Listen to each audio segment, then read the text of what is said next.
नमस्कार friends, welcome to my channel Durga's home cooking. Friends, आज आपण बनवणार आहोत अख्ख्या मसूरची पातळ भाजी म्हणजे मसुराची आमटी.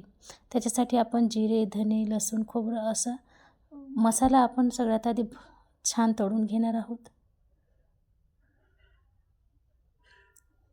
मी एका गॅसवर कांदा पण भाजायला ठेवलेला आहे. या मसाल्यासोबत कांदा पण भाजून होईल आपला. मसाला छान तांबूस रंगाचा तळला गेला की आपण मसाला प्लेटमध्ये काढून घ्यायचा आहे व हा भाजलेला कांदा पण आपण असा चिरून घेऊ.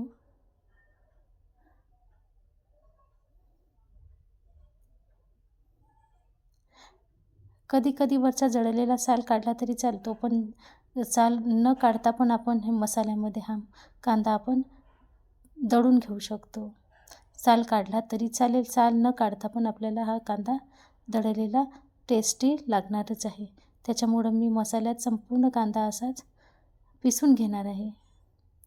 बघा फ्रेंड्स, मसाल्याची पेस्ट अशी एकदम बारीक दळून घ्यायची आहे. आता आपण भाजीला फोडणी घालायची आहे. तर त्याच्यासाठी सगळ्यात आधी कढईत मी एक मोठा चमचा तेल गरम केलेलं आहे. तेल तापलं की मोहरी टाकली. मोहरी छान तडतडायला लागली, फुटायला लागली की आपल्याला टाकायचं आहे जिरं. जिरं पण छान असं तांबूस रंगावर तळलं गेलं की आपण त्याच्यात टाकणार आहोत 4-5 पानं कढीपत्त्याचे.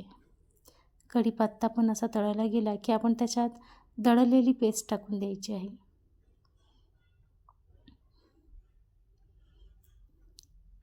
ही पेस्ट मस्त मिक्स करून घ्यायची व आपल्याला 5 ते 10 मिनिटं ती पेस्ट अशी झाकून शिजवायची आहे. इकडे मसूर पण शिजलेला आहे. मसूर मी 2 शिट्यांवर कुकरमध्ये लावलेला होता. आता मसाल्यात मी टमाटर टाकलेले आहेत. मसाला आपला छान काळा शिजलेला होता. मी त्याच्यात टमाटर टाकले. आता मी घरगुती लाल तिखट टाकत आहे. 1 मोठा चमचा घरगुती लाल तिखट, अर्धा मोठा चमचा काश्मीरी लाल मिरची पावडर,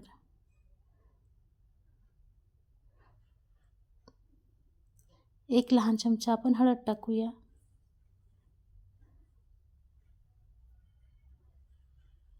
त्याचबरोबर स्वादापुरतं 1 लहान चमचा मीठ आपण इथे टाकणार आहोत.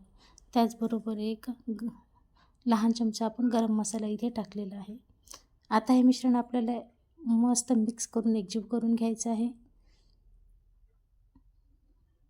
व मिश्रण आपल्याला मंद आचेवर 10 मिनिटापर्यंत परत आपल्याला हे शिजवायचं आहे. मिश्रण आता छान मिक्स झालेलं आहे. आपण आता त्याच्यावर झाकून हे 5 ते 10 मिनिटं मिश्रण शिजवून घेऊ. बघा फ्रेंड्स, मिश्रण छान शिजलेलं आहे 10 मिनिटानंतर व मसाल्याचा रंगही बदललेला आहे. मसाला तेल सोडत आहे. अशा पद्धतीत मसाल्यातून तेल असा वेगळा व्हायला लागला की समजून जायचं आपला मसाला इथे शिजलेला आहे. आता मी उकडलेला मसूर, जो 2 शिट्ट्यावर मी शिजवलेला होता, तो उकडलेला मसूर या मसाल्यात टाकत आहे. छान मिक्स करून एकजीव करून हे व त्याच्यात मी थोडंसं कोमट पाणी, 1 वाटी कोमट पाणी असं टाकलेलं आहे व हे मिश्रण पण आपल्याला 5 ते 10 मिनिटं छान शिजवायचं आहे.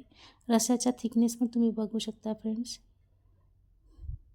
तर बघा फ्रेंड्स, आपली भाजी इथे शिजून रेडी झालेली आहे. तर फ्रेंड्स, माझी रेसिपी तुम्हाला आवडली असेल तर प्लीज लाईक करा, शेअर करा आणि माझ्या चॅनलला सबस्क्राईब करा.